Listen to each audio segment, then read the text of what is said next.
a difference in our community, civic, law enforcement, community/youth engagement and education. Another special thanks to Turning Point Enterprises, Parents University for providing a presentation from Dr. Jacqueline Burnett Brown addressing anxiety and depression. Again, the purpose of this town hall meeting is to bring together people who care about youth and begin a conversation about what is needed to make sure we are avoiding risky behaviors and thriving in and out of school. Our theme is Talk, They Hear You. According to SAMHSA, research shows parents really have a significant influence in their children's decisions to experiment with alcohol and other drugs. And did you know that young people may be most at risk from social media, drugs, alcohol, tobacco, marijuana, vaping, violence, suicide, and more? What we know is that COVID-19 has impacted us all, but what we do not know is what elementary, middle, high school, and college youth have been doing with so much time out of school. So ask yourself this, do we know how young people have really been impacted socially and mentally? Well, let us get this community conversation started with some updates. This is my last housekeeping information before we get started. We have provided a list of resources in the chat room for you. So please check out the resource information provided by the Cobb County Collaborative. If you have questions regarding those resources listed, please do not hesitate contacting Mrs. Irene Burton. She's the Executive Director. Her phone number is 678-766-5574. So now I would like to introduce our speakers. Our first speaker is Mrs. Latrice Rohde. She's the Cobb County Alliance to Prevent Substance Abuse. She will share information about herself and provide updates about alcohol awareness.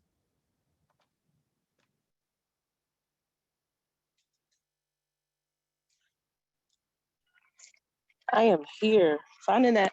Can you hear me? Everybody hear me? Yes. Yes, ma'am. Finding that unmute button has been the theme of 2020, 2021, huh? So my name is Latrice Roby. I am the program director with Cobb Community Alliance to Prevent Substance Abuse. I was asked to update everybody on what's going on in the realm of alcohol use among our youth. Two of the main data sources, and I'm sorry I'm out of breath, but I'm at the soccer field trying to walk to the car. But two of the main data points that we use, one of the main data point that we use for our information is the Georgia Student Health Survey. Everybody knows that the past year has been riddled with challenges, to say the least. And the Georgia Student Health Survey was not administered in 2020. So the most recent data that we have is from 2019. And I'll give you some information from that in just a second. But what I do want to say is that it's not, like, even though we don't have the updated data, that it's not lost that we have more kids at home in the past year that have access to what parents have in the houses, in their homes. And I don't think it'll be, and I'm not sure, instead of doing the Georgia Student Health Survey, they released a new survey called I think it's called the Student Wellness Survey. So I think like within the next 6 months or so, we'll kind of find out like what the past year has really done in terms of alcohol misuse and other drugs among our youth. But there were two questions that I kind of pulled out of the Georgia Student Health Survey. And over the past 3 years, I think it's been that question that really speaks to the Talk They Hear You campaign about adult perception, how adults feel about youth, how students think that adults feel about their alcohol consumption. That's that main question that speaks to the Talk They Hear You campaign. They've actually taken that out of the Georgia Student Health Survey. And some of us drug-free community grant holders have been kind of trying to fight to get that back in because it's so important to the information that we're putting out there.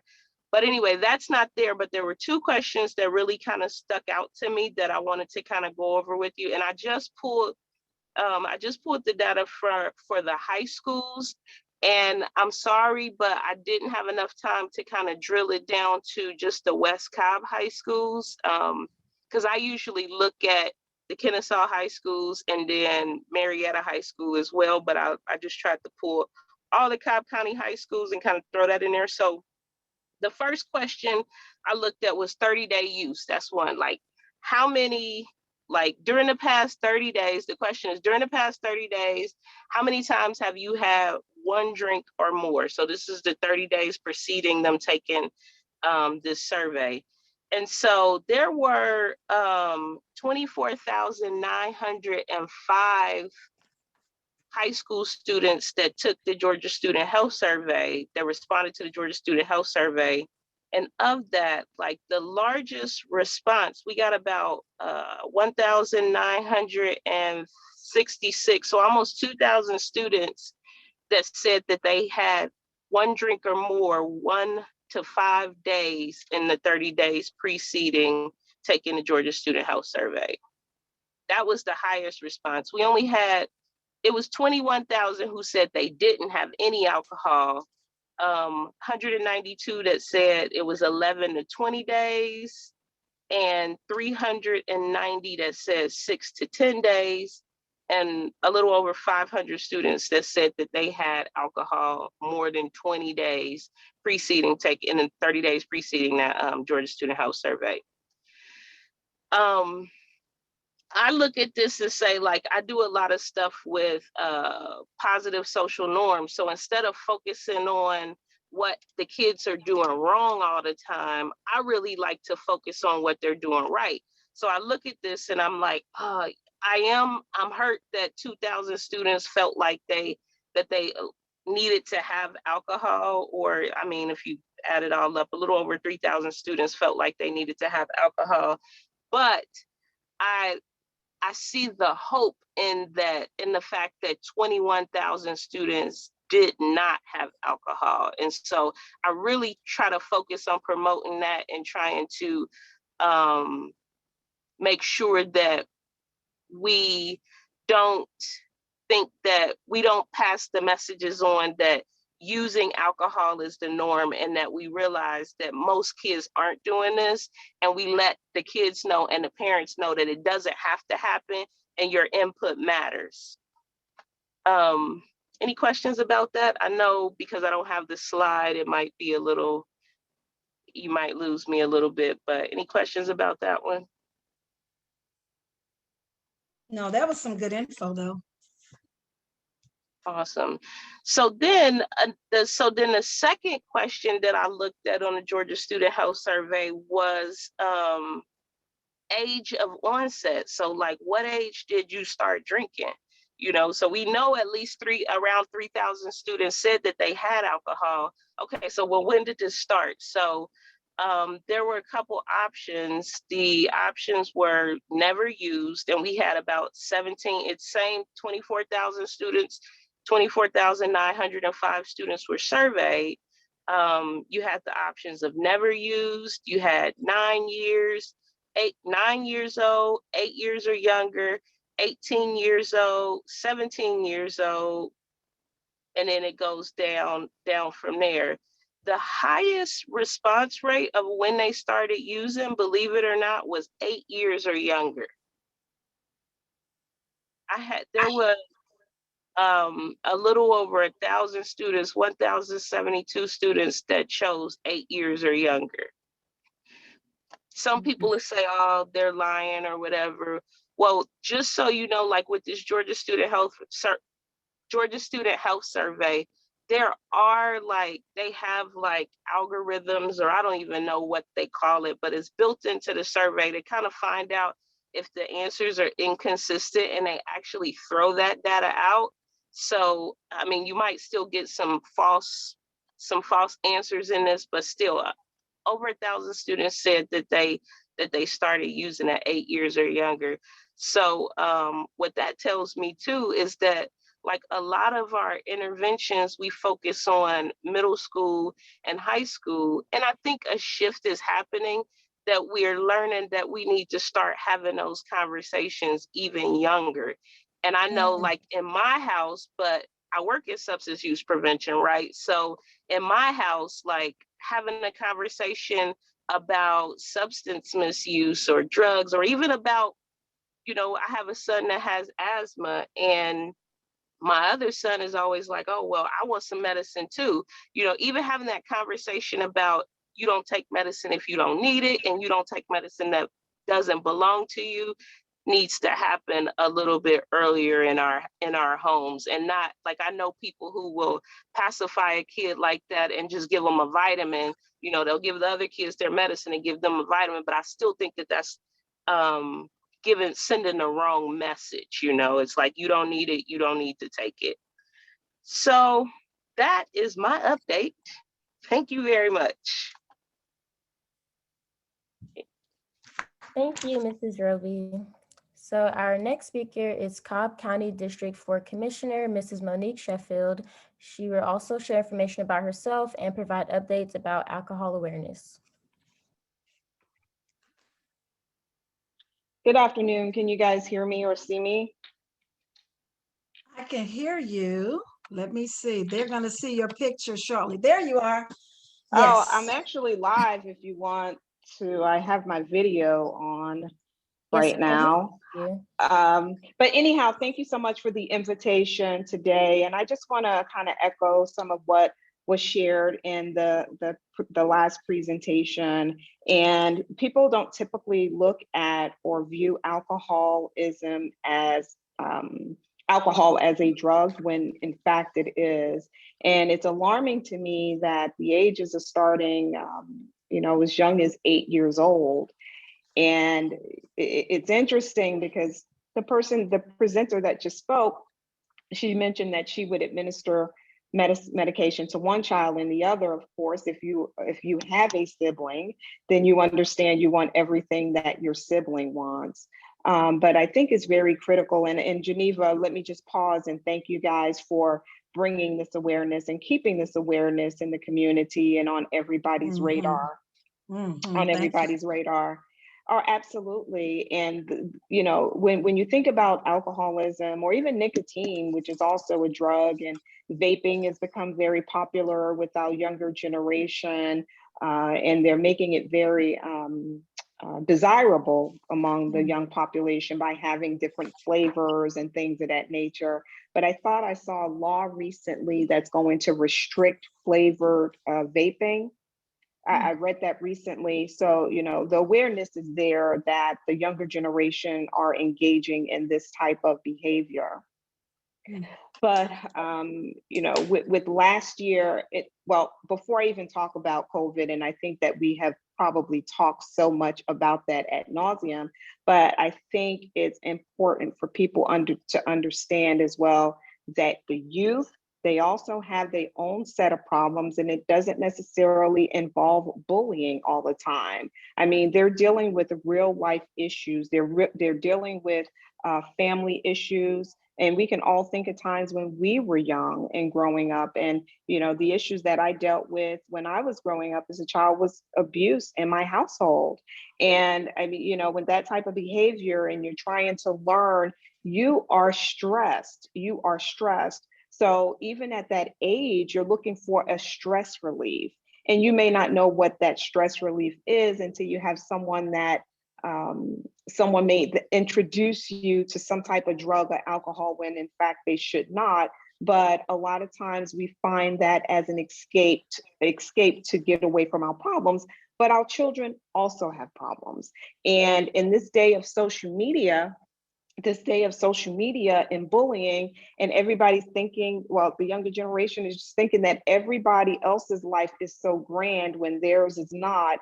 These are all things that we need to pay attention to. And I know that we have Trey on the line, our school board member for Board 3, which is also in my district. And I know that he's very passionate about the children, as all of you are on this call today. So it's just my hope that we kind of keep the word out, keep the community engaged and that we just keep this issue front and center. Um, as far as, Geneva, obviously, that you can reach out to me if there's anything that you need the county to get involved in. And we have Irene Barton of Cobb Collaborative and so many other nonprofit organizations that can just jump in and roll up our sleeves and do what we need to do for the youth. And while I know that issue is out there, I've learned a lot this morning on this short time that I've been on the call. And this is just something that I really ask that you bring awareness to. If we need to have a town hall, community town hall, once we get past COVID and people are far more comfortable in meeting in person, then I'm willing to do that to bring awareness to this issue. Wow, thank you so much, Commissioner. I really appreciate that. And you're doing a phenomenal job, by the way, in District 4. And you're just, I think you're in my head because actually I had that idea to, perfect. Yes, to do something on a larger scale. I have plans to come to the next board meeting. Is the board meeting is it Tuesday night or the next Tuesday night? It's this coming Tuesday, next week, Tuesday at 7 o'clock, 7 p.m. 7 p.m. 7 p.m. Okay, I have a lot of work to do then. But yeah, my intention was to come to the board meeting and to just make a couple of statements about what you just talked about and basically the whole topic that we're talking about. So thank you very much. And I thank you for taking time on a beautiful Saturday to come out and speak with us. And absolutely. So I will see you on Tuesday night. Okay, I'll look forward to you. Thank you so much for the invitation. Okay, take care. Our next speaker is Mr. Derek Wilson, a retired police officer for Cobb County Schools. He's currently the truancy coordinator for Marietta City Schools. He will share information about himself and provide updates about alcohol awareness. Thank you, Chelsea, Ms. Geneva. Appreciate you guys for having me this evening. I'm Derek Wilson, like you said, I'm currently the truancy coordinator for the Marietta City Schools. Spent 24 total years in law enforcement. Majority of that time was with the Cobb County Schools. My last school was in West Cobb over at Hillgrove. I just want to share with you all a couple of things reference to underage drinking. As we get into this time of the year now, the graduation time and the prom season that we're in, this is usually the time of the year where we see most of our young kids, young adults get involved in this drinking and driving, is underage drinking in general. Usually about every year, we have about 6 kids in the state of Georgia that lose their life to drinking and driving, alcohol drinking during this time of the year.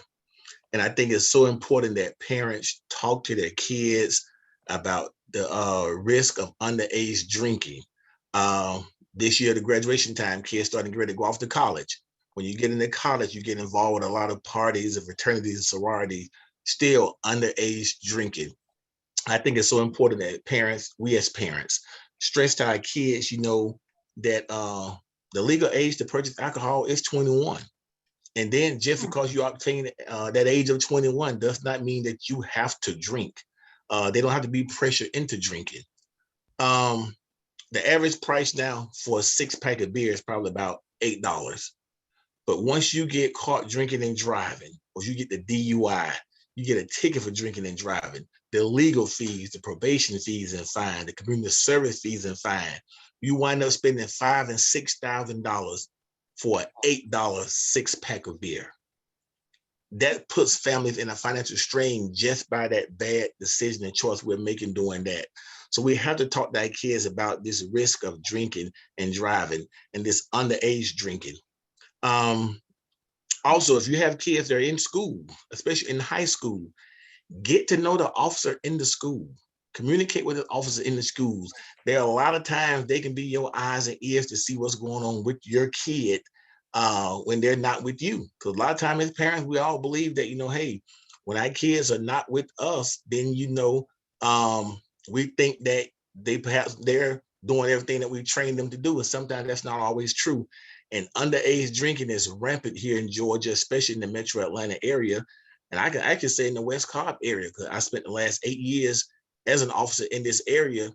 And like I say, this time of year now is very prevalent now with the graduation and the proms coming in and kids getting involved in this stuff. So we as parents, as a community, we have to get more involved with this type of stuff. And if anybody has any kind of questions, you can contact Ms. Geneva, always reach out to me. But I'm passionate about the drinking and the driving when it comes to underage, because myself, when I was young, I was involved when I was in the military in a drinking and driving accident where a good friend of mine, hit a young man, killed a young man. He wound up going to jail doing time. We was all threatened with that, but God spared me. I didn't go to jail, but we all was involved in that situation. So I know firsthand. And then, to go from doing that incident back in 1992 to being a current police officer and then able to retire from the police officer to move on to another career and field, I know firsthand, how drinking and driving, underage drinking can damage and impact your life. So I appreciate Ms. Geneva and Sting for having me. I appreciate you guys for doing this. And I look forward to being a bigger part of this when you all start taking to the bigger platform. If anybody have any questions or any kind of comments, I'll definitely stick around, and I appreciate you guys for this time. Thank you, Mr. Wilson. Our next speaker is Cobb County District 3 School Board member, Mr. Trey Hutchins. He will share information about himself and provide updates about alcohol awareness.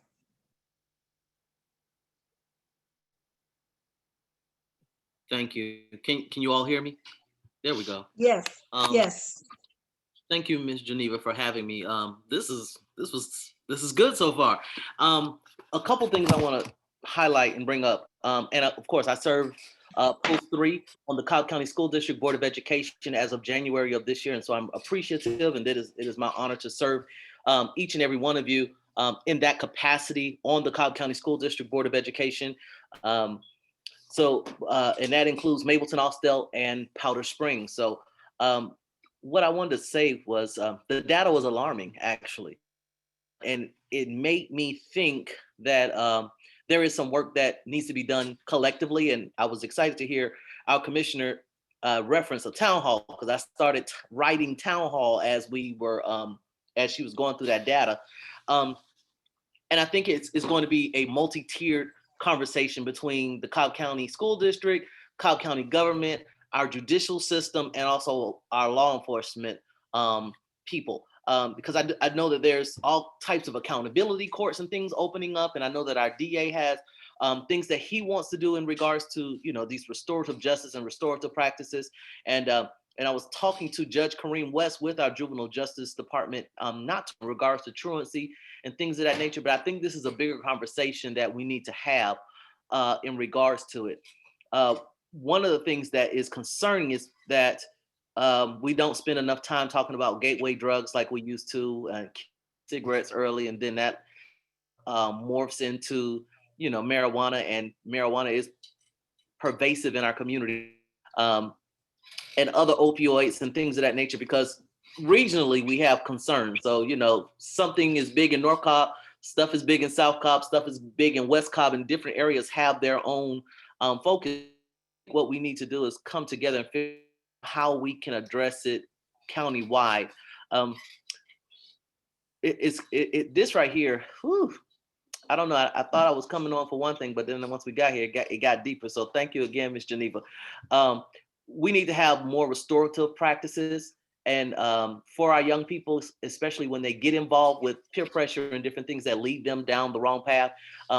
And so I think that is probably one of the policy items that we will be working on, to ensure that everything is not punitive, but that we give a child the support they need to overcome that bad decision and those obstacles. And so those will be some to discuss as a community as to how it needs to be framed within the different agencies that have authority over it, being juvenile justice and the Cobb County School District and our police department, and the policies that we can create as well.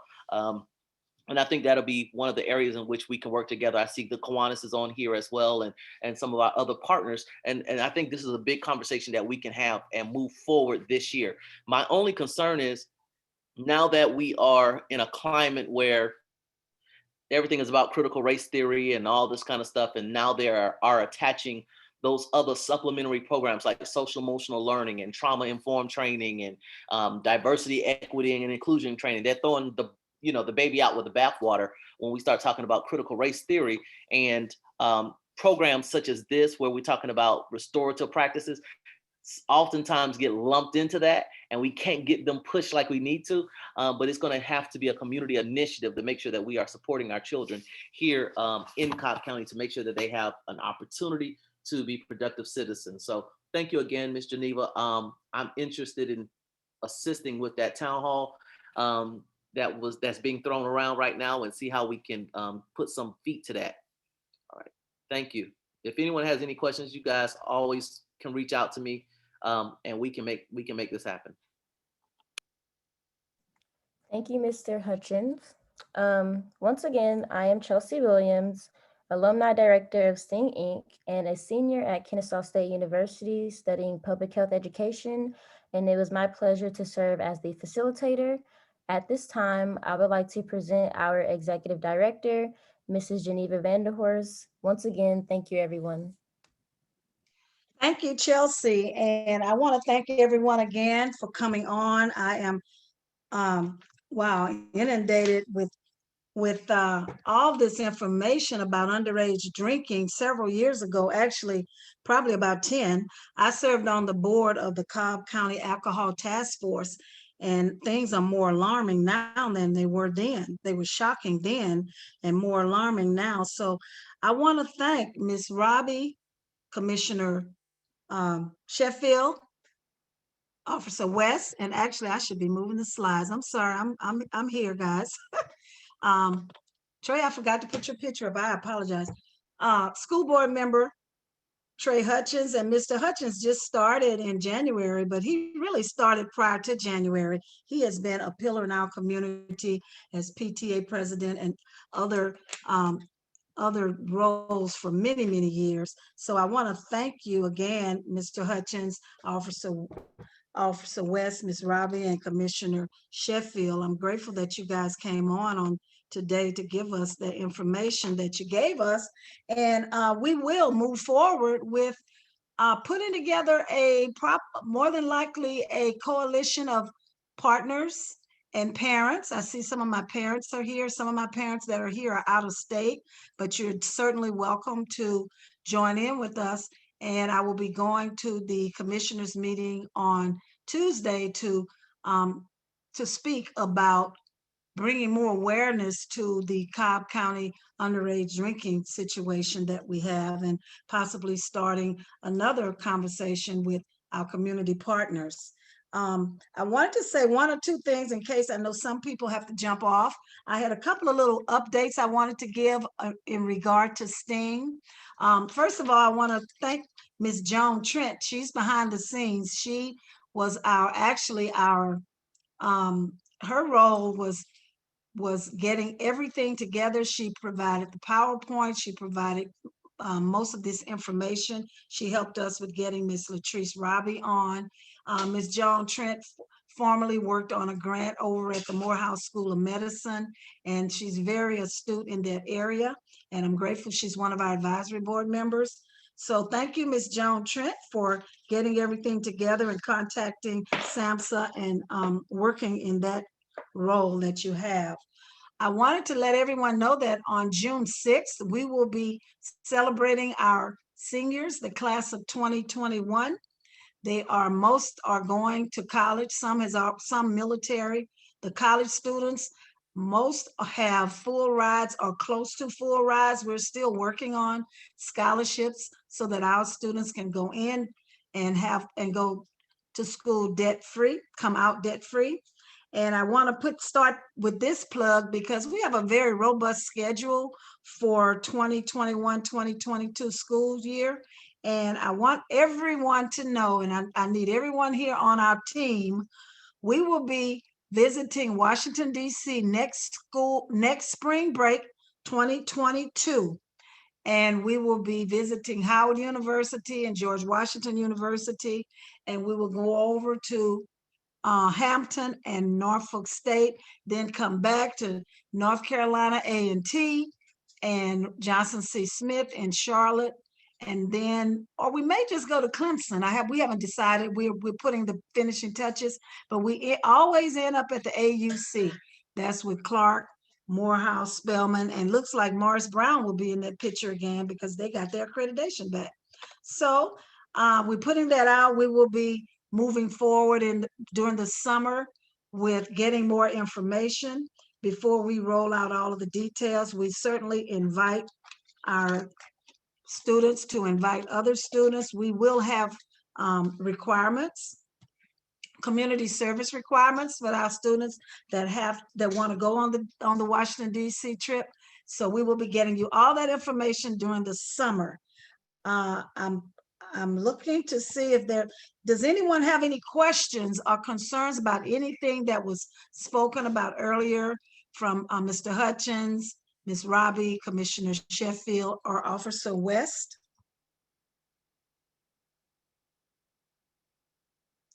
One of the things I think is key, Mr. West mentioned that you and your child need to get to know your public safety resource officer at the schools. That's very important.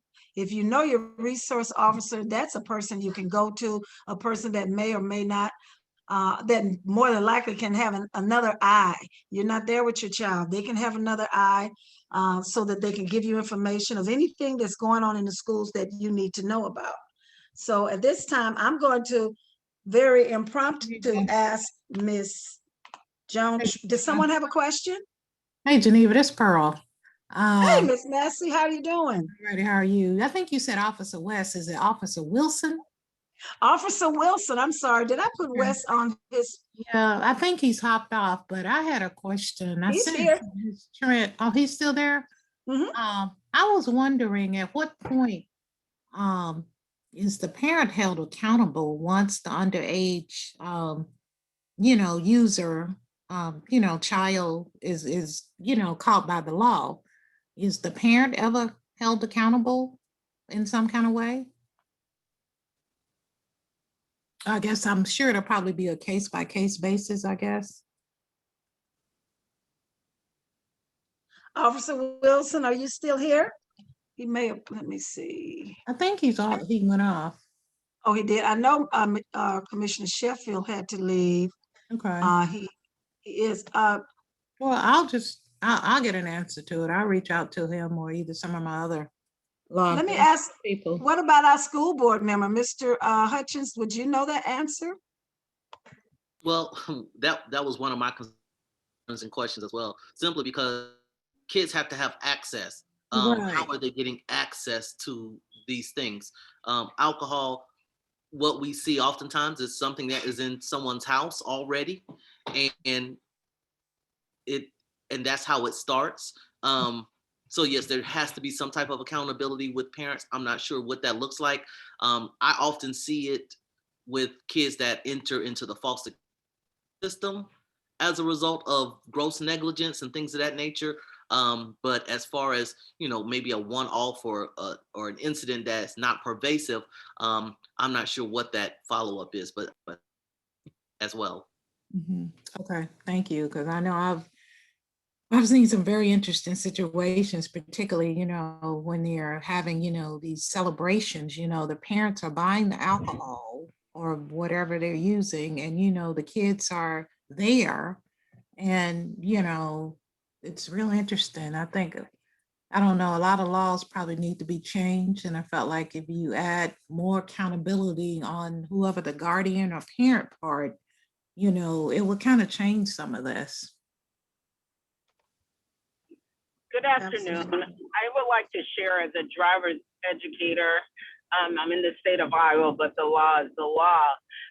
In terms of an underage drinking student driver, they have to be cognizant that action can cause greater harm in terms of their driving privileges for later if they do those kind of actions like operating a vehicle while intoxicated. So the law does speak to that specifically about how you can impact your driving privileges as an adult based on something that you do as a child, as a minor. Okay. That's a good point because a lot of very much interested in driving.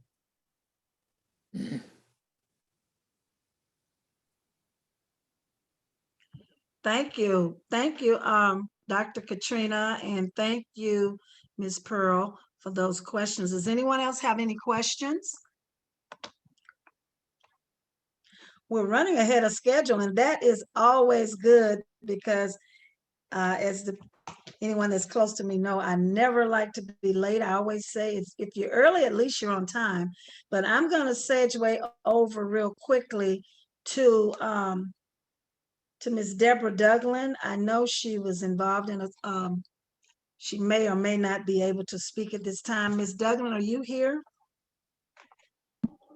Yes, I am here. I don't know if if we're ready to start our parent university yet. I'm looking to see, I do not see the ladies on yet. So I tell you what, I'm gonna let Mr. Trey Hutchins give us we're gonna do a door prize. Trey, what can we give a door prize to? There we go. Another door prize. What do you say, Mr. Hutchins? What, maybe a good question. I think we lost him. Go ahead. Can you hear me? You're in and out. All right, let me see. Can you hear me now? I can hear you good, yes. There we go. What you need, a question or something that we can ask? Well, I guess something that we could, if it's a question, they'd have to put the answer in the chat box. And I had an idea on my head as well, but go ahead. Okay, well, one of the staggering statistics that the young lady gave us when she talked about when did you start drinking, based on those 24,900 that were surveyed, she said that roughly over a certain number of students said it was 8 years or younger. So I'm gonna give two, an A or a B, and then puts A and B in the chat first. 572 students said that they started drinking or experienced drinking at the age of 8 years or younger. That's going to be the A. If it is over 1,000, that's B. Over 1,000 students. Okay, and I can't see the chat room, so someone's gonna have to be the police for me. Ms. Trent, are you able to see the chat room?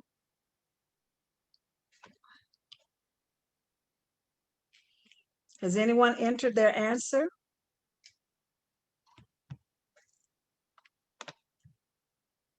Can you guys hear me talking or am I muted? Oh, No, I'm not I muted. can hear you. I entered mine. We can, Oh, actually, I was muted, but yeah, Oh, okay. there's no answer yet in the chat room. Oh, I Students entered Pearl started mine. said drinking. everyone. Pearl said Some- everyone. No, I said B. You got it Oh. right. B was the B? Oh, answer. you said B, yes. To Yeah, everyone. I B said is the B was answer? the answer. Miss Pearl Massey, right? Yes, Oh, my sir. goodness. she said Are you B. serious? Oh, It's wow. B. 1,000? 1,072 students is what she reported that Wow. started drinking at the age of 8 years or younger. 1,072. That is Oh, very no. alarming. It's troubling. Thank you, Trey. I have a door prize alert, door prize. Mhm. If there are any students that are on this call, not parents, if there are any students, would you put your name in the chat, what grade you're in, and what school you attend? Any students that are on now? I mean, not you, Chelsea, I'm sorry.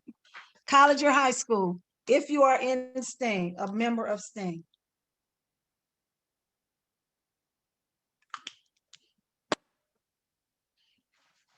Anyone in the chat yet, Ms. Joan?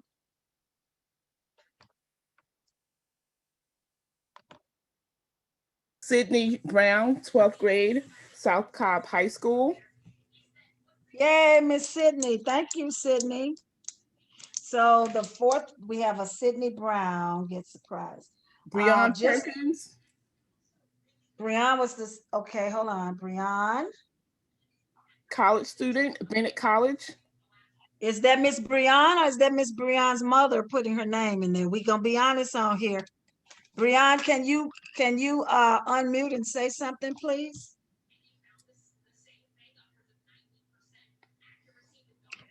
Miss Breon, you have to redeem your prize.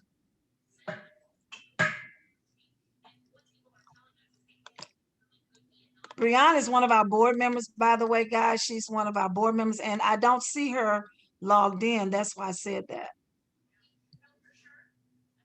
Okay, Miss Brianna, going once,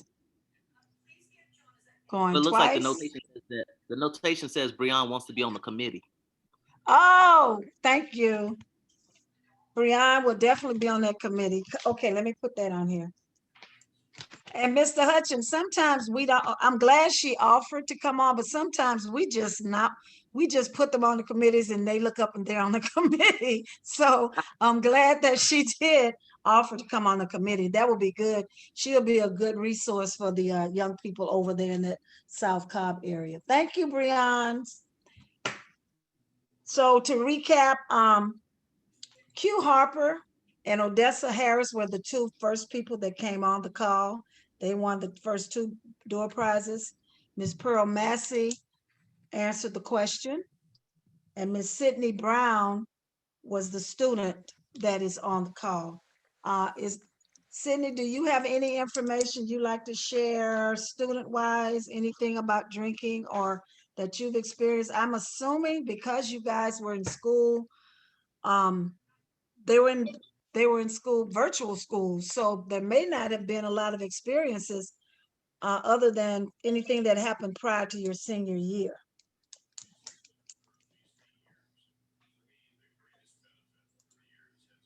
Okay. Sydney said nothing much. She typed in and said nothing much. Okay.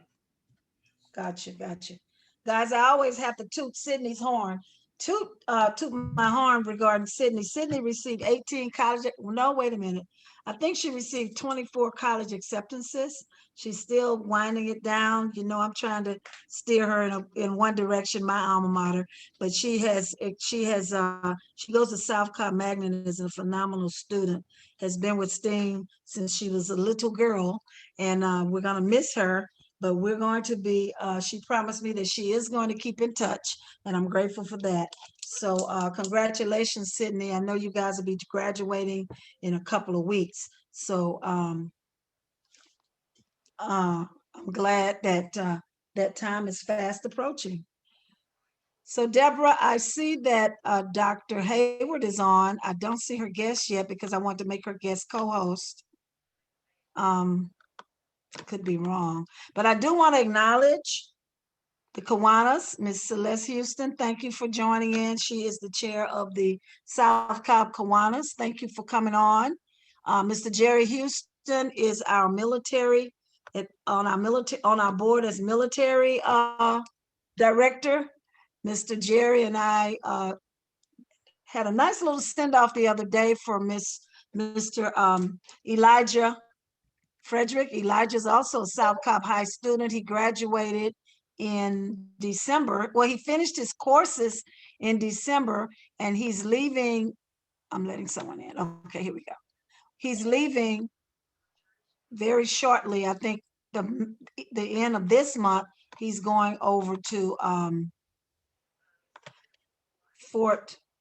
oops, got the wrong person. Sorry, guys. He's going over to Fort Jackson in South Carolina. So at this time, Ms. Deborah, I am going to, I know we're a little close. Here we go. I'm going to make Dr. Burnett Brown the co-host. There we go. And I'm going to step aside. So at this time, ahead of schedule and gratefully ahead of schedule. We did good. Thank you guys for attending. So now we're going to segue into the next section, and Ms. Deborah Douglas, our board member, will take over from here. Good afternoon, everyone. We are so happy that you guys have joined us today. We're about to start our parent university, and I'm going to turn everything over to Dr. Joanne Haywood from Turning Point. She'll introduce our speaker. Hello, everyone. Thank you for allowing us to be present today to do our parent university. We have a wonderful speaker, Dr. Burnett Brown. She's an expert in the field of mental health, depression, and anxiety. And I'm going to let her tell you more about her background. However, Turning Point will be providing certificates of completion for the parent university. And also, we're going to have evaluations as well. And Ms. Douglas will put that in the chat at the end of our presentation. So without further ado, I'm going to turn it over to Dr. Burnett Brown.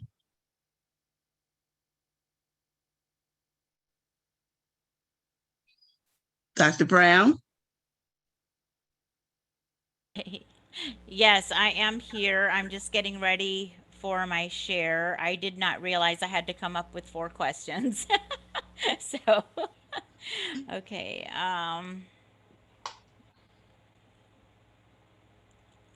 I think I need to stop sharing, right? Okay, there I go. I'm off. I'm gone.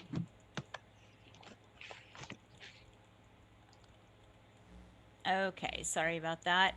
That's okay. We're good. I'm trying to find you. All right, so let me just get my presentation here. Make sure I'm using some interactive features, so I just want to make sure everything works. Thank you so much, by the way. You are very welcome. This is actually something that's very near and dear to my heart, and if I cry, you'll just have to forgive me. I'm a crier. Also, while you're setting up, I want to acknowledge one of our other board members present, Dr. Norma Jenkins, who's also an expert in the field. Hello, everybody. Thank you for joining. All right, so I would like to start before I introduce myself with a little interactive activity. So you can use your phones just to hover over the QR code. That's the little crazy thing over there in the upper left-hand corner. You can just put it on camera like you're going to take a picture, but you do not actually have to snap, and it will take you to it will take you to a browser so that it'll open up. And we're going to create a word cloud. And so I would like you, just one word, if you think that one word can encapsulate Black stress.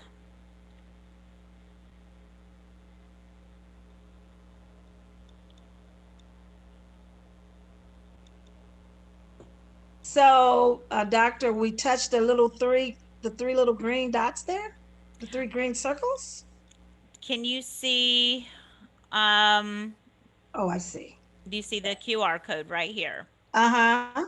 And so you just hold your, let me see, let me demonstrate for you. You just pick your your phone up. Oh, the phone. And you go to your camera, and you just hold it right there, and then you'll see a website open up for the QR code. Okay. And I will start by entering my word. Tell me the question again. One word to describe Black stress.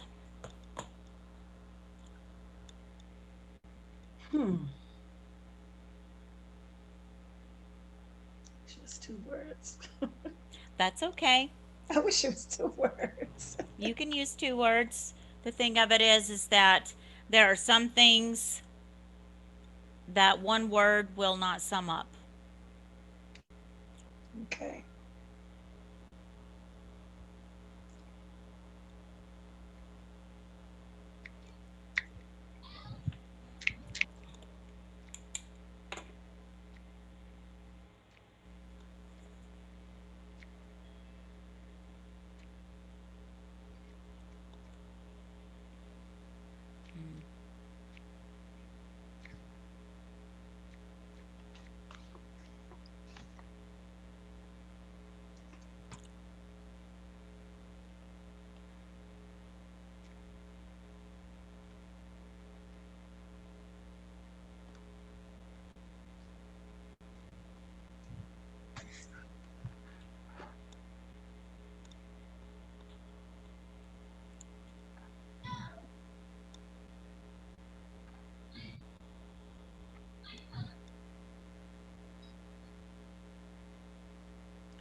and you can just continue working on our little word cloud there, and I will share the results of this um, with Dr. Hayward, and she can share that with you. And if you want to create a plaque out of it, you can download that and do so. Okay. All right, so tonight, today rather, it feels like night. Let me tell you, this was the end of a graduate school term, and my graduate students do not know how to write. And I am an academic coach for some counseling graduate students, and teaching them research and how to write like academics is very difficult. So I'm just coming off of that. I've had no sleep. I'm also doing some seminars with a group of folks in South Africa and Australia, and so I'm on Australia time. And so yeah, it really is nighttime for me right now. But I am Jacqueline Burnett Brown. My colleagues, my students, and patients, they all call me Dr. BB, and that's how I was known in Cobb County schools for um, the I 10 years I taught there, and then I taught another few years here in DeKalb County, where I now live. My heart is in Atlanta, so I had to bring my body to join it. So I taught for a number of years after having served in the military, and when I was released from the military, I went straight into working with at-risk teens in Orlando, Florida. So I did some work with schools there as I was working on my master's degree, and then when I moved to Georgia, um, it was a huge culture shock to me to move to the suburbs of Georgia of Atlanta, and so I've continued my work, but I had to get my behind back into Atlanta proper, so that I could do my best work. And I do thank you so much for having me here with you. Now, the reason I led out with that first question there is because our teens go through a lot, and a lot of what is talked about in schools, and a lot of what is talked about in self-help books and videos and TV shows and things like that, it's all white centric, and it's not black centric. And so our kids have a lot more to deal with today than other kids, and so we have to take that into account. um, white parents don't have to tell their kids 10 and 2, or orchestrate your movements if you're stopped by a cop. I recently did a podcast in which I talked about that, and I couldn't even get through the podcast without crying, because that's the kind of things that black parents have to do, and white parents have no concept of it. And so it's stressing our kids out.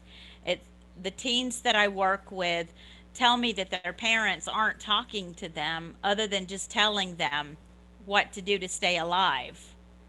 But that's a lot of stress. That's a lot of stress. And so I do encourage you to ask your kids how they're feeling, because teenagers tend to try to pretend everything is okay. They're seeing images on television, and they're hearing of death after death after death every single week. And this is burdening them. And that, along with COVID, and then, not being around their social group, recognizing that you don't know who to trust, you know, and it's a huge deal. So in addition to all the normal stuff that all teens go through, we have to really recognize what our black teens are going through, because the teen years are scary. Kids are developing at a rapid rate, but their brains are not fully developed until they are 25 years old. Until they are 25 years old, they're still considered adolescents developmentally. But during that time, their body and their hormones and their need to be independent gets ahead of their ability to make good decisions because their critical thinking skills are just not quite up to par yet. So they have to deal with a lot of things in addition to some of what I have just discussed, sex, drugs, crime. It's all out there. And parents choose how they're going to talk to their kids about sex. But we do have to strive to give them common sense reasons to not have sex. Religion doesn't scare them into not having sex. Fear of hellfire does not scare them into not having sex. But when you talk to them honestly about sex and let them know that you do not even have to have penetration for a pregnancy or an STD to happen, that's a real talk that needs to be had because otherwise, um, something can happen.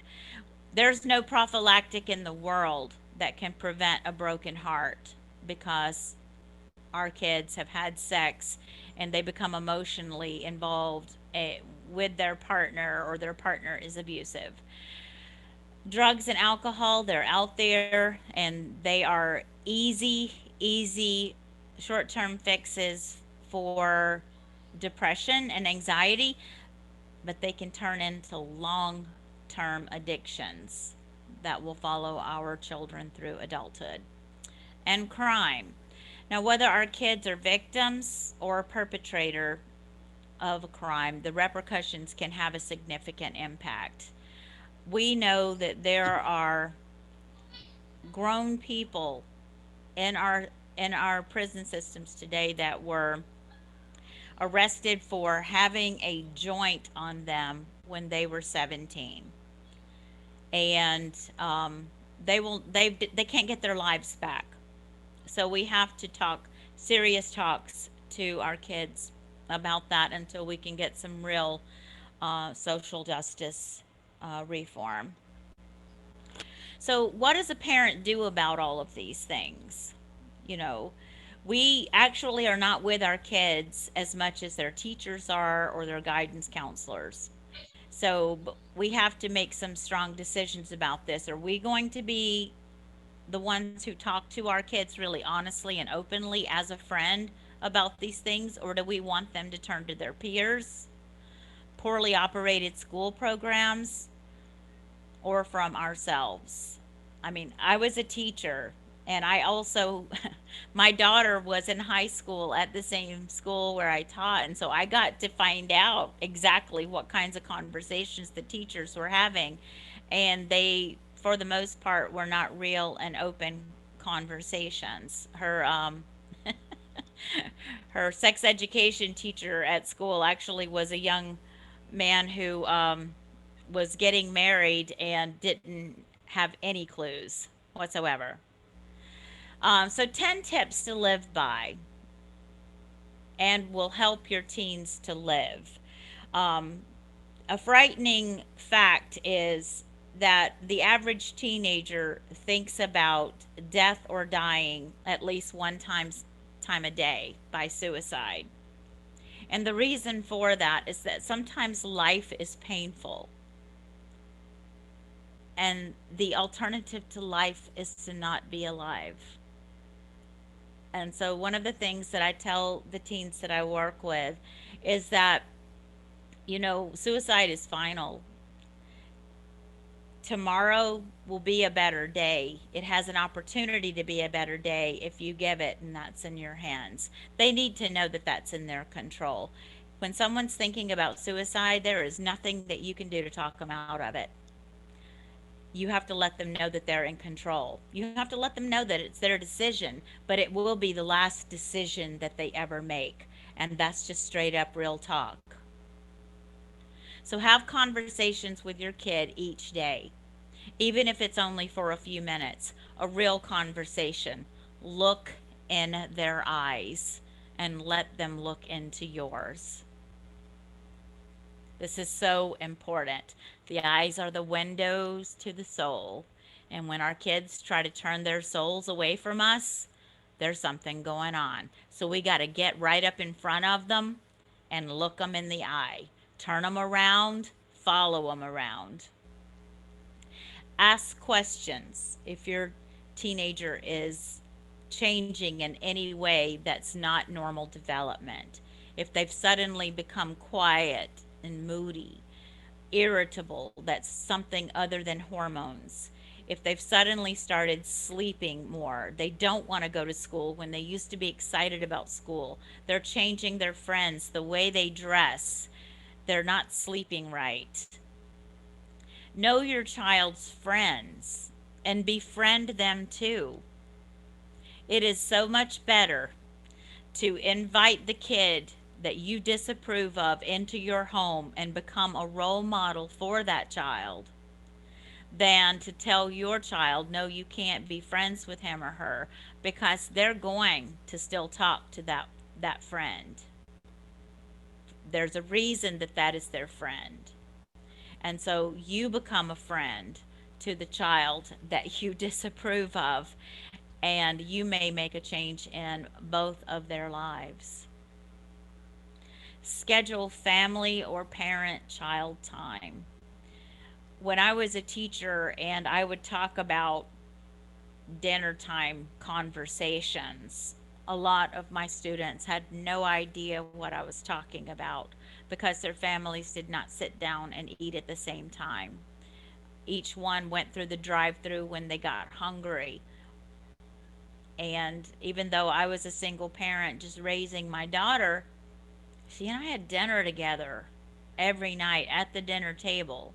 And on Friday nights, we had dinner on the coffee table and watched a movie. And we called it our Friday night girls' night. And when she comes home from college, we still do that. Engage in conversations about your child's friends.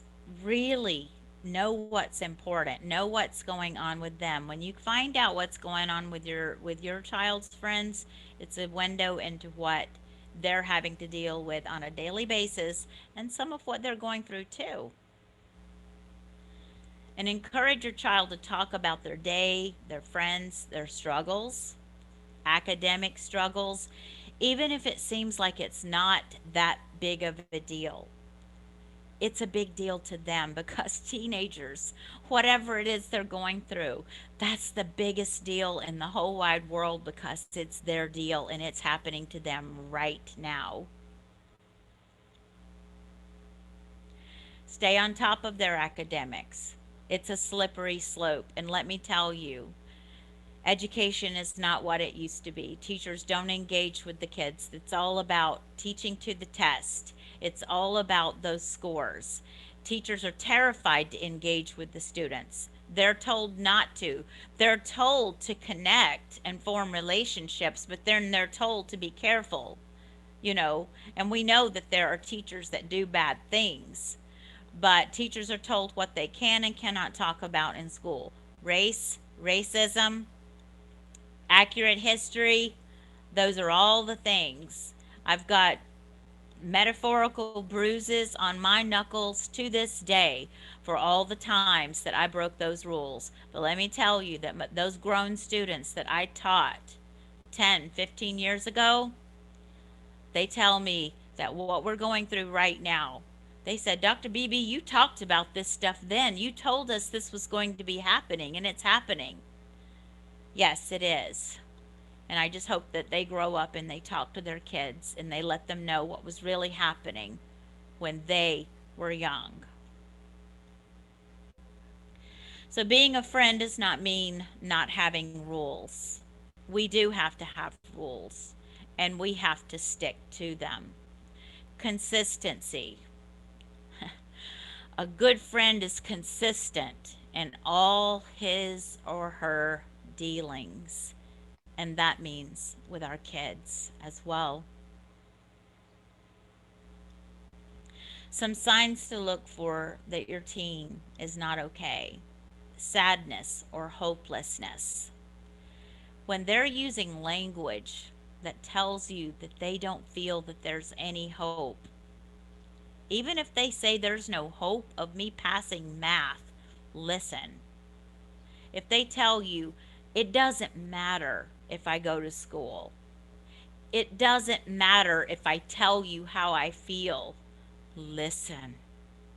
If they're irritable, they're angry, they're hostile, if they become tearful, they withdraw from their friends, they're withdrawing from their family, they're losing interest in activities, their grades start dropping, they're either overeating, undereating, they're either sleeping too much or they're not sleeping at all.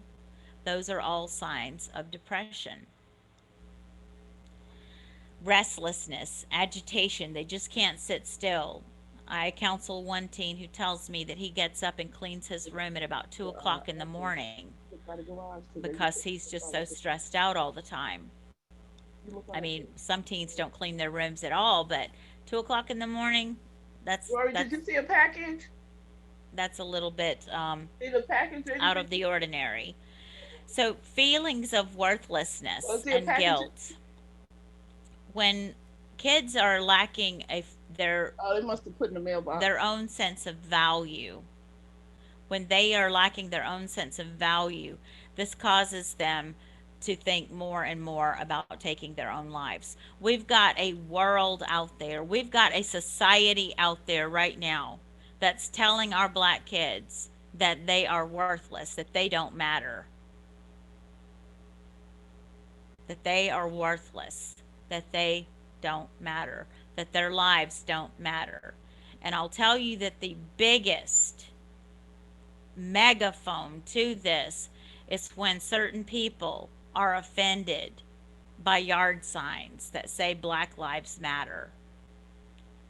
When someone is offended by that, listen, pay attention to that. Don't be empathetic to that. Because Black lives do matter, our kids matter, but we've got the whole world out there, it seems, telling them that they don't.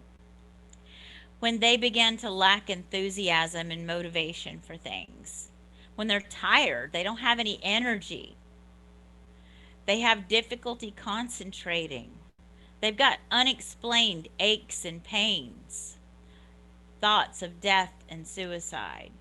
Now, there's a phenomenon in the Black culture of being strong no matter what. Don't complain. Sometimes the Black culture has listened too much to the stereotypes that have been applied that we don't even realize that we're applying those things to our kids and telling them that you're just making this up. You're just doing this for attention. We have to be really careful of the things that we have been told, that we've heard through the media, that we have heard through our teachers, doctors who don't believe when we're sick. You know, we have to be careful of relaying those negative messages to our kids that say, you know, what you're saying is not important because you're probably just making it up. So, part 2 of my presentation is helping our teens cope with some of this anxiety and depression. It's important for our kids to have activities that they're passionate about. It's important for them to feel that they have a purpose and that they have meaning. So, encourage them to exercise. Not only is that good for their physical health, but it's good for their mental health. Practicing yoga, swimming. There are so many apps that they can get, so many videos that they can put on YouTube or whatever, just to exercise for 20 minutes a day. Socialize. During the teen years, much to the dismay of parents, that peer group is incredibly important to the teen. But the teen will always fall back on the parent. But we have to recognize how important their peer group is to them. So encourage them to make friends, to organize a group dinner, visit family. Yes, family, grandmas and grandpas and aunts and uncles are so important. Join a club or a group. And yes, encourage their responsibilities. Gaining a sense of self through responsibilities is so important. Cleaning their room, doing housework, helping someone, altruistic uh, behaviors improve our mental health, helping a younger sibling, teaching them how to pay bills, seeking their own professional development, and of course, doing their homework, developing hobbies, sports, gardening, drawing, playing music, hiking, playing with a pet, volunteering to walk an elderly person's dog, cooking, all of those things, and then their personal care. Encourage them to dress up. Have a family night where the family dresses up for dinner, getting a haircut, preparing a healthy meal, and tending to spiritual needs. You know, because of COVID, I've taken this really seriously, and because I work and I'm always on a Zoom, I really have not gone out that much. Seriously, today I went to Walmart over here in Chambly, which is near where I live. And I got so darn excited because I walked in there and I thought, there's a black barber right here in my local, Walmart. This is the most amazing thing. That was so exciting to me. And, tell your teens, if you live in the Chambly area, you don't have to drive 15 miles to find somebody who can cut your hair. There's a black barber in the Walmart.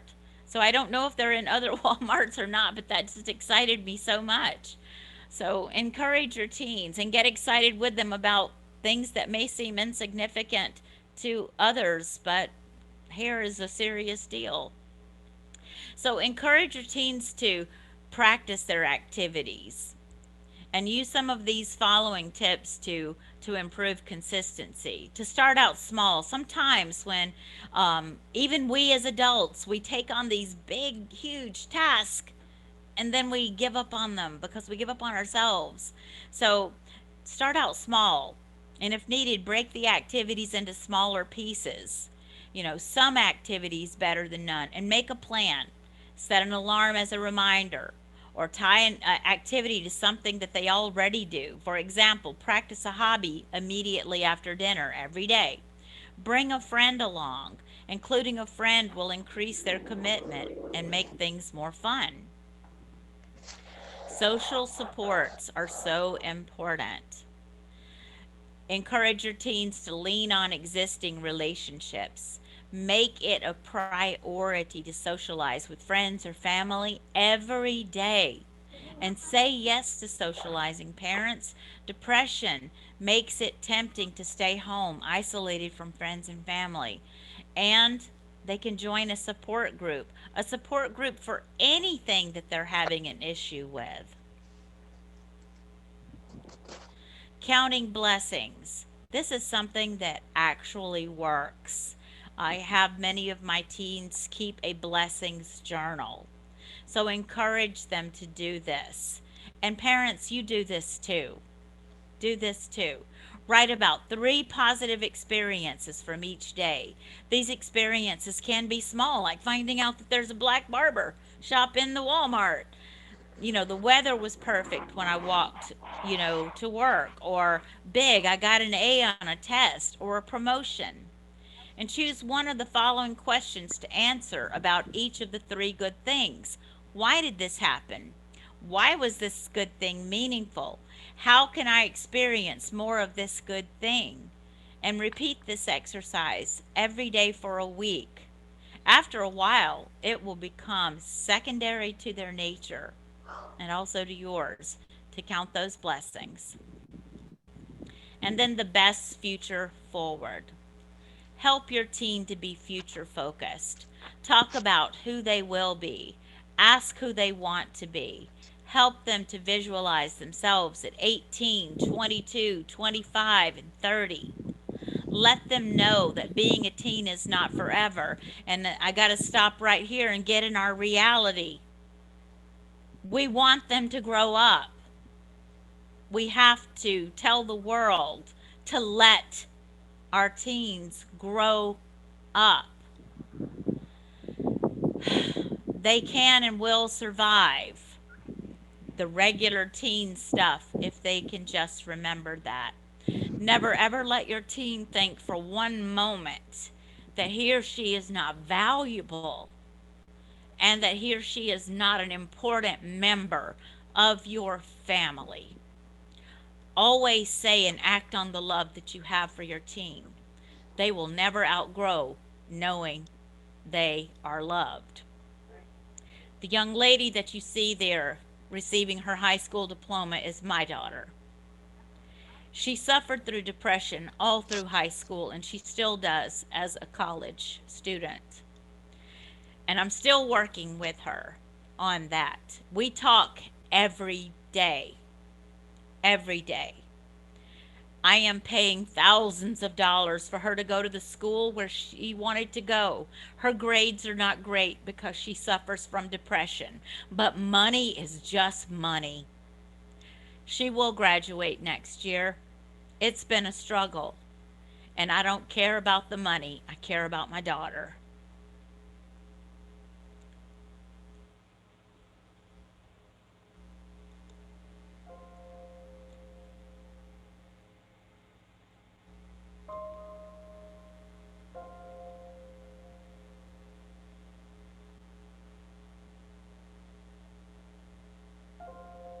Our deepest fear is not that we are inadequate. Our deepest fear is that we are powerful beyond measure. It is our light, not our darkness, that most frightens us. We ask ourselves, who am I to be brilliant, gorgeous, talented, fabulous? Actually, who are you not to be? You are a child of God. Your playing small does not serve the world. There is nothing enlightened about shrinking so that other people won't feel insecure around you. We are all meant to shine as children do. We were born to make manifest the glory of God that is within us. It is not just in some of us, it is in everyone. And as we let our own light shine, we unconsciously give other people permission to do the same. As we are liberated from our own fear, our presence automatically liberates others.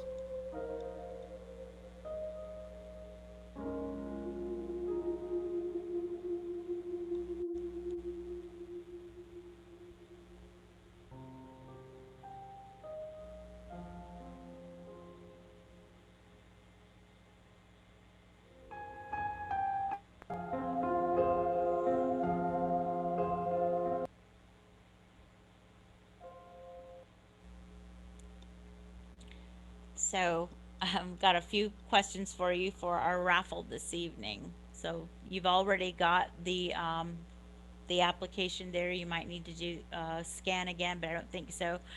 Which president recited the poem Our Deepest Fear at his inauguration? Was it Bill Clinton, Barack Obama, Nelson Mandela, or Joe Biden?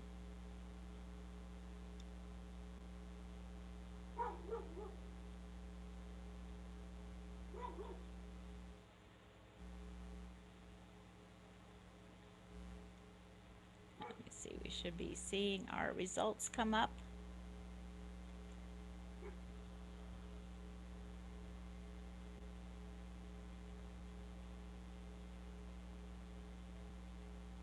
And you can continue working on that. And okay. Wow. 100%. Oh, we've got one answer, so I was going to say, wow, everybody voted for Joe. Okay. So I will reveal the answer so that whoever gets the correct answer will, be in the good running for that raffle prize. But you can go ahead and continue voting for your answer. And I just want to thank you for allowing me to be here with you today. I think it's very important for our children to know that they can grow up to do so many great things. Growing up right now is the big question. They do have so many gifts. We want to make sure that we are looking at them and seeing them and recognizing their gifts, because they could lose it forever. As a teacher for 17 years, I had so many gifted young black males and females in my classes that had been overlooked, and especially the males. The smarter they were, the more trouble they had gotten into, because teachers just didn't want to have to deal with it. Many of the students that I taught have gone on to do great things. You may know a young man by the name of Jalen Brown. You may know of a young man by the name of Charles Mitchell. I have another student who is graduating from Harvard this year with his pre-law degree, and he's going on to Harvard Law. All of these are black young men. Some of them were in my remedial classes, some of them were in my honors classes, but they didn't have much faith in themselves when they were young boys. And to this day, I stay in touch with all of my students. And so I just want to thank you for letting me be here. I apologize for my emotionality, but we're just going through so much right now. And it's important for us to always tell our kids that they're valuable and that they are deeply, deeply loved.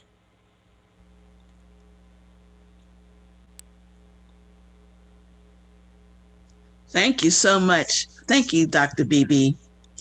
Are there any questions now that she can help you with or answer?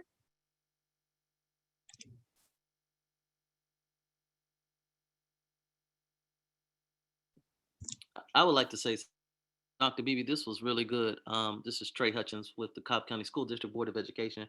Um, I can't express how good it was in regards to expressing how we must show our children that they are valued, so that they have a different experience with education in our school system. And as the Cobb County School District, as our county continues to grow and change, our school district is also growing and changing. In fact, we are a minority majority district now. There's more children of color in our Yes. school system than ever before. And so making sure that they are in safe learning environments has a is almost priority number one. And so I thank you for presenting this to us in a way in which, as parents, we will have the tools we need to as well, and those things to look forward to make sure our children are in safe learning environments. Thank you, Mr. Hutchins. Those bruised knuckles that I talked about earlier came from Cobb County. I was in the principal's office every week being asked asinine questions like, why do you have to teach To Kill a Mockingbird? Can you just not talk about that? I continued to do that. I obtained my PhD with research involving teachers in Cobb County schools, and it's called Difficult Dialogues. Racial dialogues from the perspective of high school English teachers. It is important. I hope that Cobb County has come a long way, because they certainly were not when I was there for my 10 years, because I saw what was happening to especially the black males, always in ISS, always suspended, 3 strikes and you're out. These things were horrible. They were racist. I called them out. And the year before I left, one of the most racist principals that we had, and I was blamed for this, that school that I taught for, on the seniors, their senior prank was the worst it had ever been, because they felt so oppressed that year. So thank you for doing the work, because my heart is still at Wheeler High School, calling it out. And because so many of the people that I love are still there too, teaching and serving in the trenches for those wonderful kids. Thank you for having me. Yeah. Well, things have not changed. Um, I won't say that they're better, but we are continuing that effort. In fact, we have some wonderful students at Wheeler High School who have led the charge on changing the name of Wheeler High School, and they have been relentless and moving forward that message for the last couple of years, and we're proud of the work that they're doing. But we have so much more work to do in this space. Awesome. Thank you. Thank you so much. Doctor, yeah, did you say you're with Atlanta Public Schools now?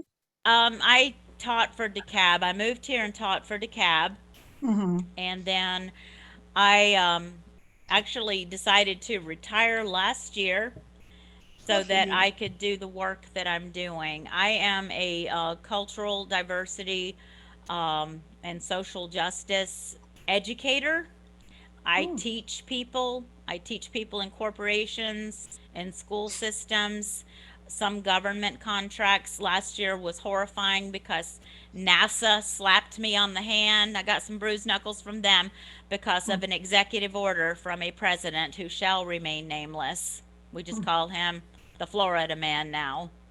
Um, who, you know, signed an executive order that we couldn't talk about critical race in the Mhm. schools. And so one of the things that I'm doing is I'm writing a book, and it's called White Fear. We've got a book called White Fragility. There's a phenomenon that's been studied called white guilt, white shame.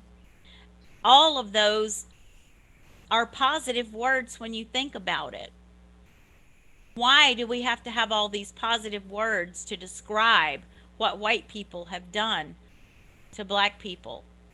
So I'm writing a book called White Fear because I need to research this to understand me, to have some understanding of how a 14-year-old boy with a bag of Skittles in his hand is a threat. My daughter that you saw, she's one shade darker than me. She marched after George Floyd was brutally and agonizingly murdered, and her sign read, "What shade do we become a threat?" We've got to love our kids, and we've got to make these teachers teach them truth because they're with those teachers more times during the day than they are with us. Mm. Can I make another statement, Miss Geneva? Yes, yes. Dr. Beebe, and I'm gonna get your information before we get off this call. Um, there, the critical race theory um, has been politicized in a way that it is now targeting other initiatives such as social emotional learning and trauma informed training, DEI, and all those other great acronyms that we need in a way that I haven't been more concerned for our children than I am right now because of the way that we're politicizing a theory of education that we use, to inform how we do different things. Right. And now there's this, and you mentioned it with our former president with targeting it in a way in which now we're getting ready to throw the baby out with the bathwater. I have witnessed and I mean as early as this week where even our school district has taken different curriculum out of the schools, the no hate, the bullying curriculum and all of that, because it is being associated with something that it is not, with people being misinformed about what critical race theory is. And because someone politicized that term and then they put a narrative and attached it to it in a way that now they're just yanking everything out. And now counselors can't do their job because everything that counselors are supposed to do is to make sure that our children are well and inform them on how to make good decisions. And so now all this stuff is being yanked away, and counselors now are being put in an unethical position to service children, but don't have the resources to service them. And um, and now myself and some other Metro board members, we're working on trying to figure out how do we combat negative um, polarization that's been attached to something that it shouldn't have been attached to, that's getting ready to really be detrimental to how we service our children, particularly Black and brown children. Wow, that just makes my heart so heavy to know, um, which I knew that it was coming in Cobb County. I left because I just couldn't take it anymore, to be honest with you. And so that upsets me to a vast degree, because the research shows that if you do not have a culturally rich and diverse curriculum, that students are disengaged. They feel that there are no heroes for them. I taught a class, my after I left Wheeler, I was reassigned from Wheeler by that very racist principal. Let me see, that was in 2016. So you can go back and research that. I was reassigned to Campbell High School. And he brought up my research one day to me. So I knew where that was coming from. When I went to Campbell High School and I taught a group of seniors, every student in that class was Black. Not one of them knew who John Lewis was. I stopped what I was doing that day and I played the movie Selma for them. They didn't know who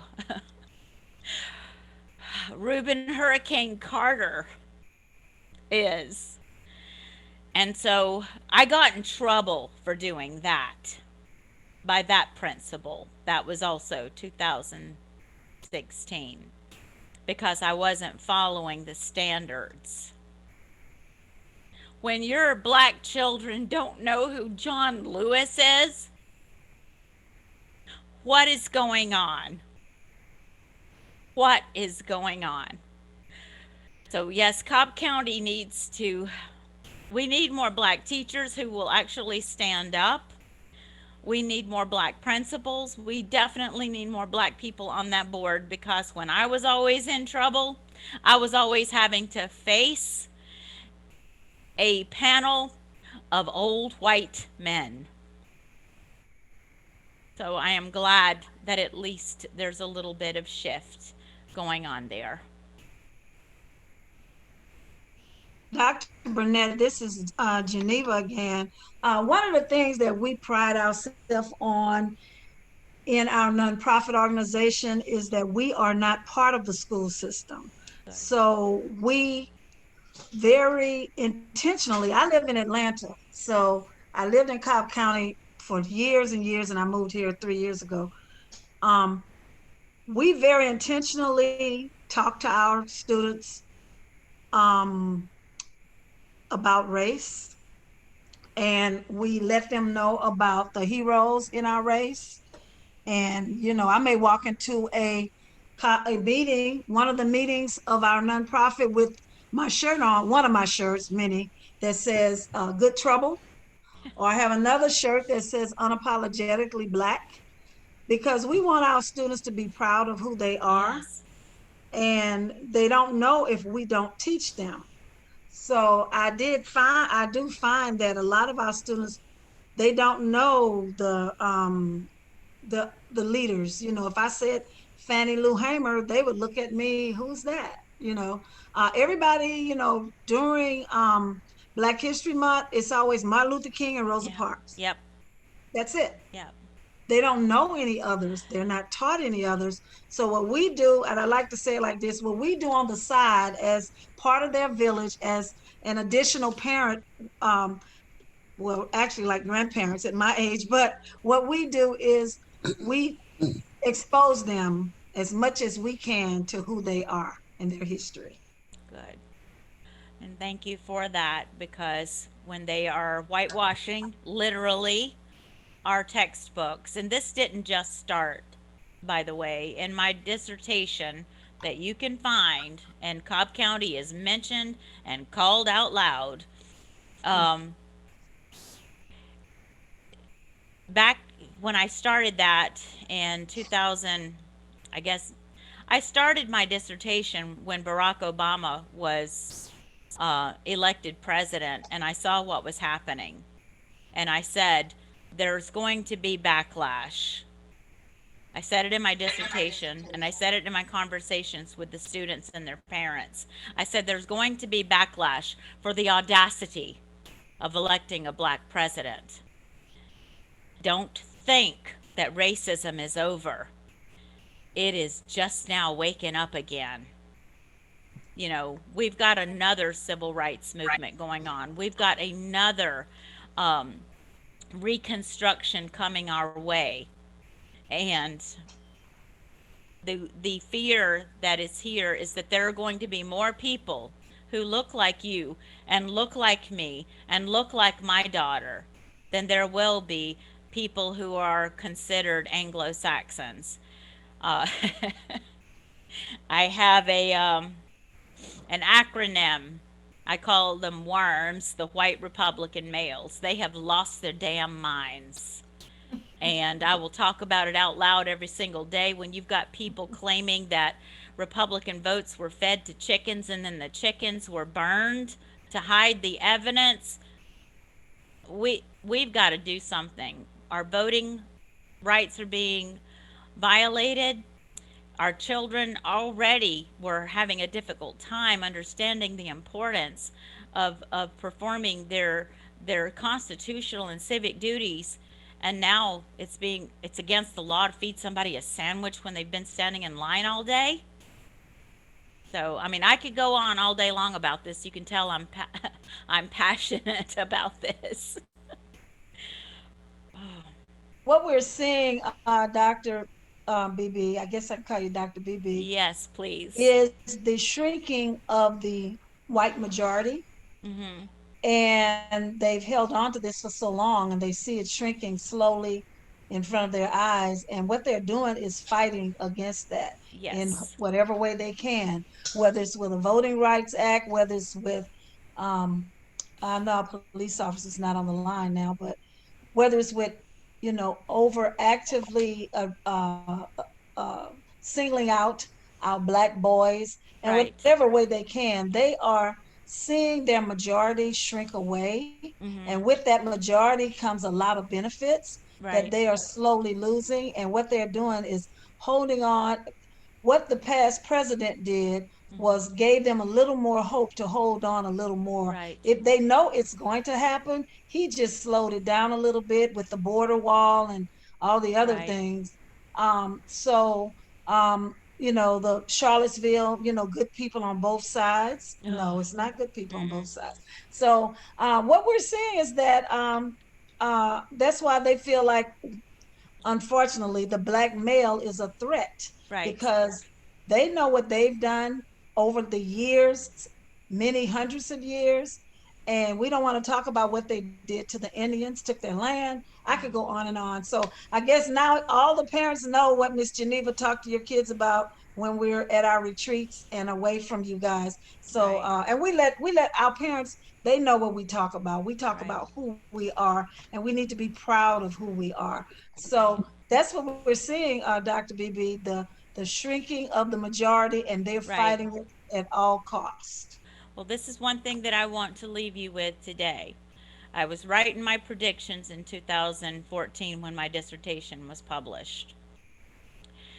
During the Derek Chauvin trial, it was no coincidence that there were 3 murders of Black children, 2 males and that young female in South Carolina, because they saw that what happened with George Floyd and Breonna Taylor, that and Ahmaud Arbery, that incited riots.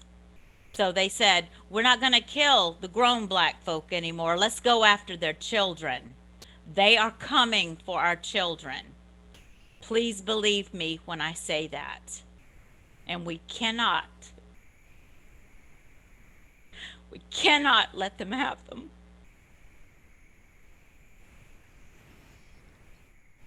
Thank you so much, Dr. Beebe. This has been a great lecture and workshop this afternoon. I would like to ask everyone if they could complete the evaluation. This is a 3-series workshop that we presented to STING, and this is our last one today. Hopefully in the fall, we can begin again in September. So I will send a proposal to Ms. Vanderhorst regarding that. So if you would please complete the evaluation. Ms. Douglin, do you have that for the chat box? I think she's driving. Okay. Before you I'm do driving, that, Dr. I'm driving. Geneva, can you put it in the chat, please? Let's see. Dr. Joan, I'm gonna have to make you host and let you do it because I'm moving from my husband's computer to mine to my phone. But I had one other thing while I look for it. I'm gonna find it on my phone in a second. What was the answer, Dr. Beebe, to that question about our deepest fears? Nelson Mandela delivered that in his inaugural address. Thank you. That's Miss Electria Barnes. Okay, beautiful. All right, thank you. Okay. Okay, so now okay, this is not looking very well. Here we go. Here we go. And I'd like to thank Mr. Hutchinson for attending today and being a part of our parent university. We had spoken with you several months back about what our program was. I'm glad you got an opportunity to see it up front and personal. Yes, I was actually thinking that the other day, even when I went and visited Miss Geneva at the office, and I saw your office down the hall, and I was thinking about the great work that I hear that you're doing at Osborne High School. So yes, I am excited. Yes, yes. So thank you so much. Yes, thank you. I see that a lot of people have posted in the chats, and I want to thank you for your kind words. It has been my absolute pleasure and honor to be with you here today. Thank you so much. Thank you, Dr. Beebe. I'm sorry, Geneva. Thank you, Dr. Beebe. I know I experienced so much as just a parent in the Cobb County system, and it forced me to pull my child out. And I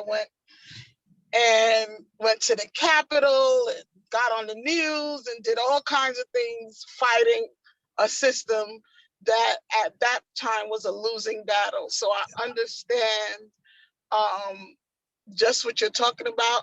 I experienced it, and I'm glad that we're still here and we're still gonna fight. Keep on doing that. Just keep on doing that. But when these kids see that their parents are fighting with them and for them, and when I say with them, I mean shoulder to shoulder, not toe to toe.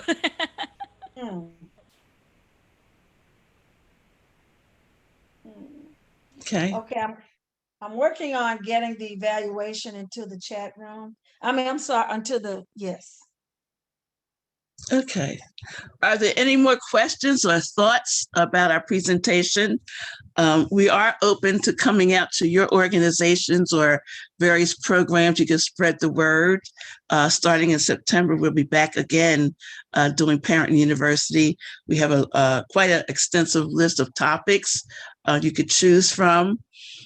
Each one is approximately an hour, and we could do a Zoom meeting. So just let me know. And Dr. Beebe, do you want to share your information with the group?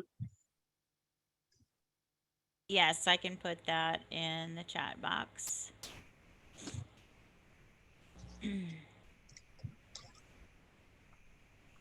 Okay, I have some information here.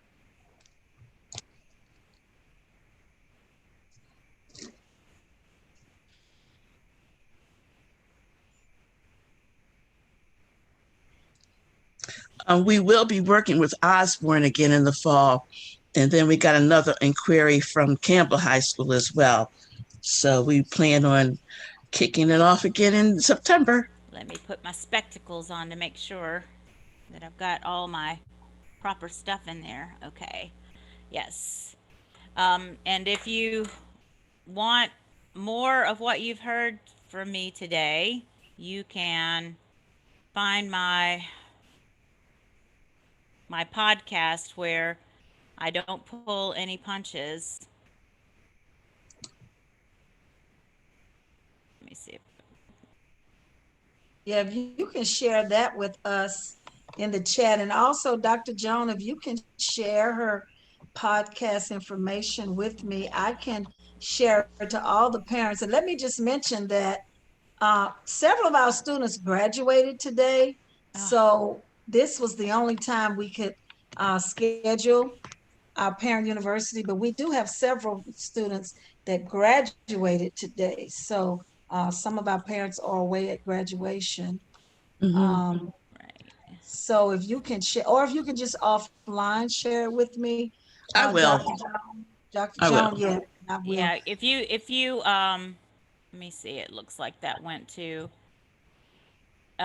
if you just do Dr. BB in the middle, and there, I think that was the one I just posted. Okay, That's an actual link to Okay. one of my most recent recordings. Oh wait, is that it? I No, think I that's didn't it. do it. Let me You see. don't. It says on mine. It says error 404. I don't know. Well, if you Google, here, just give me one little second while we're still waiting Okay. on Okay. some. Let me. I'll just put the direct link in there. We have our board member, Dr. Norma Jenkins, on from Turning Point. Dr. Jenkins, do you have a few words to say?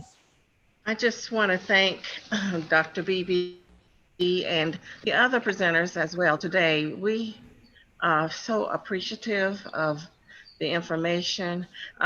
Dr. BB, I'm trying to see how I can get you a spot on CNN because everything you said so pertinent to today, the things that we're going through. And I thoroughly enjoyed all of the tips that you gave, and I'm I'm enamored about your passion. Uh, we need to be passionate about something, and that is a good thing. That Thank you so we much. thank you. Appreciate it.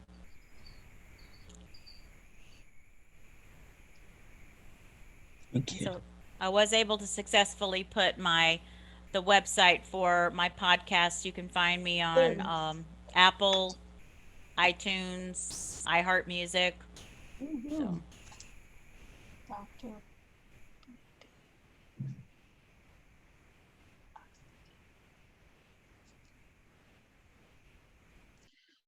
So, am I talking? Yeah. Dr. BB, is that the James Carville from Carville, Louisiana? yes, Oh my yes. goodness. Yeah, Okay. so okay. So you've got that one of, episode. well, yeah, I see that.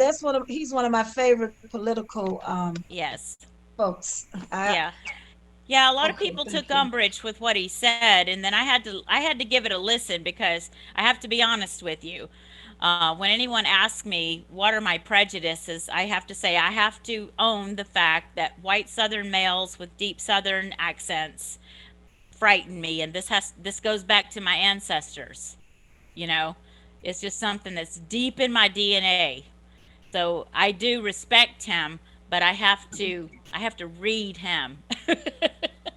So I did listen to that interview that day, and I listened to it several times so that I could really understand what he was saying. And it went right along with what Mr. Hutchinson had said earlier about critical race theory being so politicized. This wokeness, it's been very politicized, and things things like, I as I say in my podcast, the word Negro, for example, is so offensive. It's just black. That's all it means. I would rather just be called black than of color, because of color sounds like colored people to me. And in South Africa, if you look like me, you're colored. If you're black, you're black. So, anyways, that's the kind of stuff I talk about, those facts that just aren't really talked about very much. Wow. Thank you. How often is your podcast? Is it a weekly or? It is weekly. I've taken a break because I'll be honest with you, I was broadcasting and I broadcasted live during the verdict from the Chauvin trial. Mhm. I was on every single day during the Chauvin trial. I was so exhausted after that. I was so exhausted after everything that just kept happening after that. And so I've got to resume, and I am resuming this Sunday. I do a live show on Sunday evenings. And, but then what I do is um, I have my feature that I have pre-recorded, and then I leave it open for conversations. And the funny thing of it is that my audience is they're a lot of what I call my proud boy audience. They are worms who come to challenge me. And I think that is the most hilarious thing in the whole wide world. And I just tell them, bring it on. Love it. I don't know. Am I Well, still? our time has expired. I know we had our hour. It's about 4 o'clock now, so I don't want to hold everyone up. But if you would, were you able to get the evaluation in there? No, the evaluation link was Joan. I don't know if you're listening. I clicked on it and it won't let me in. It said for mine, it says invalid dynamic link. So we're gonna have to come up with something else because that is Okay. not working. Oh, Geneva. Yes. Yeah, the link did work for me, the evaluation Oh, link. oh, good, good. Because it may Yeah, be my PC. yeah, it worked for me. Oh, good. Oh, Did Thank so you. someone everybody. put it in the chat? Yeah, I put it in the chat. So it's in there 2 times. So if you look down where it says for everyone, it shows the link. Yeah, it worked. It worked for me. Fine, no problem. Okay, great, great, great. Thank you, thank you, thank you. And Dr. BB, wonderful job. Excellent, as always. We really appreciate the work that you do. Thank you. Okay. So with that being said, I guess Turning Point has ended our session. If anybody has any questions about Turning Point, you can reach us at turningpointenterprises.org. So with that, I'm going to turn it back over to Ms. Douglin, and we are going to sign off. Bye, everyone. Thank you all so very much for coming. I'm taking your time. Thank you, Dr. Beebe. It was so informative. It stirred up a lot in me, I know, and probably in others. It even, I guess I could say, re-energize that battery to get going and keep my nose to the grind.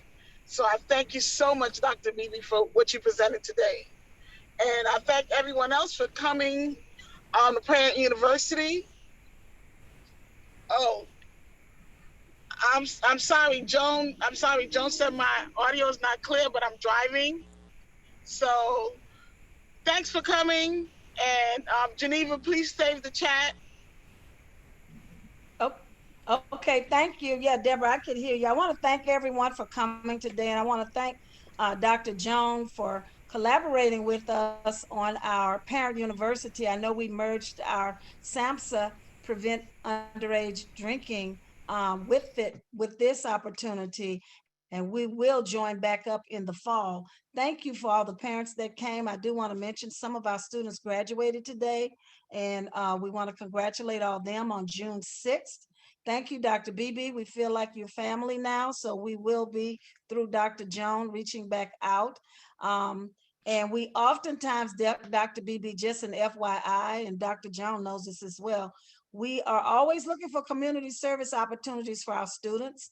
We have many students, basically in Cobb County area. Now we have students in other states, and they're always looking for community service opportunities. If there's something that you need some students to do, even if it's something behind the scenes, research, set up YouTube, etc., they would be happy to earn those hours. And I want to congratulate the 5 individuals that won door prizes. That's Q Harper, who was the first person on. Actually, he was on before I was. Miss Odessa Harris, Miss Pearl Massey, which has forfeited her gift. Miss Sydney Brown, our student, she's the only student that is on. Miss Elitria Barnes, who answered the question about President Mandela.